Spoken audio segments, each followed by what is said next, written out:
Hi, everyone. My name is Jennifer Law, and thank you for being here with me. I get to read my story called Pause Power, and it's the first story in this series about Gabe, and he learns how to stay calm when his buttons get pushed.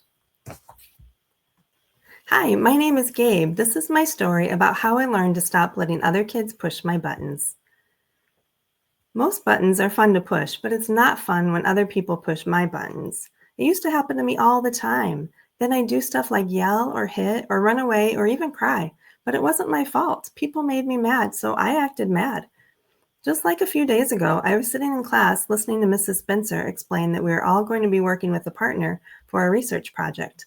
She said my partner was going to be Carter. My partner is always Carter. As soon as she said it, my buttons popped up, big flashing buttons. Carter hardly does any of the work, and he smells bad. I was thinking about this when Elliot bumped his elbow into me. He sits right next to me and never stays in his own space.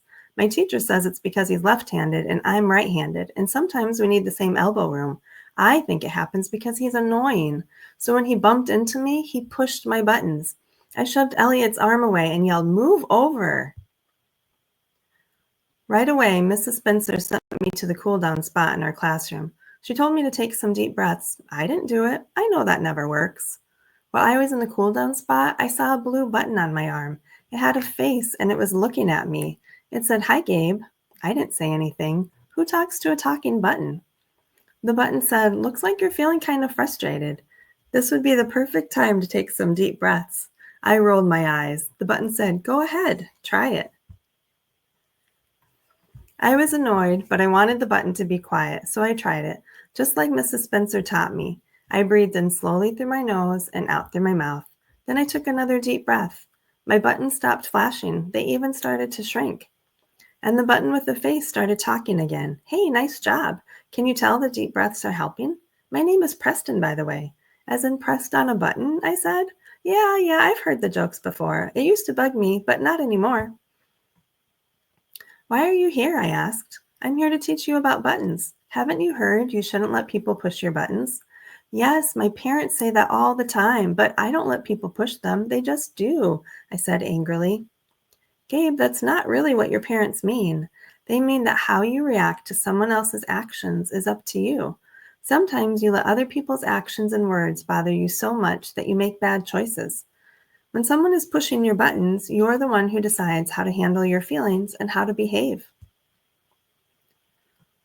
"But how do I make the right choice?" I asked. "You can pause and then decide what to do. It's called pause power. Taking deep breaths, counting slowly, noticing how your body is feeling, all of these things can help you pause and think. And the cool down spot is a tool, not a punishment. If you feel like you need some space to calm down, you can ask your teacher for time before you make a bad choice." He was right. Mrs. Spencer is always telling me I can ask for time to calm down if I need to. I took another deep breath, and Preston disappeared. Feeling calm, I went back to my desk. I worked with Carter on our project, even though he was still annoying. The next day, I was playing soccer at recess. The other team was winning. They kept bragging about it. I felt so mad. Big buttons popped up and started flashing. I heard Michael say, "I think we're going to win. Gabe doesn't even know how to kick." Then his whole team started laughing. It felt like all my buttons were being pushed. I ran at Michael and knocked him down. He started to get up to fight me, but one of the teachers came over and yelled at us to stop. Michael and I both had to go to the office. I sat there, still angry. My buttons stayed big and flashing. Then I heard Preston's voice. "Looks like it's time for some more deep breaths." I took 2 deep, slow breaths. The button stopped flashing. Preston said, "When you use pause power, the other kids won't get a big reaction from you. Then they won't get to watch the Gabe temper tantrum show." He was right. I know when I just react, I don't make the best choices. Other people know this too, and they expect me to blow up. I took 4 more deep breaths and counted backwards slowly. Breathe in, 8, breathe out, 7, and so on. All my buttons, even Preston, disappeared. Then I was calm enough to talk to Mrs. Waters, our principal. The very next day, Elliot kept tapping his pencil during math. Mrs. Spencer had asked Elliot and me to switch desks so we wouldn't bump elbows anymore. Now I was trying to concentrate, and he was so annoying. Preston appeared on my arm again. "You can do this," he said. "You can calm your body when you start feeling angry or frustrated. It takes practice. Be aware and let the deep breaths take it from there. You're on your own now. Just remember to use pause power." I closed my eyes and took a deep breath. Preston disappeared. Maybe I could do it. I took a couple more deep breaths and counted. I felt calm for a few minutes. Then I started worrying. What if I can't do this calm down thing by myself? Just then, Jace threw a wadded piece of paper at me. He had a big grin on his face. That was it. He was pushing my buttons. I jumped up and thought about doing what I would usually do. I even imagined myself throwing that wadded piece of paper right back at Jace's face. But then I imagined what would happen next. I would end up in the cool down spot or maybe even the office. And then the funniest thing happened.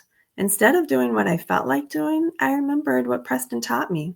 I took some deep breaths.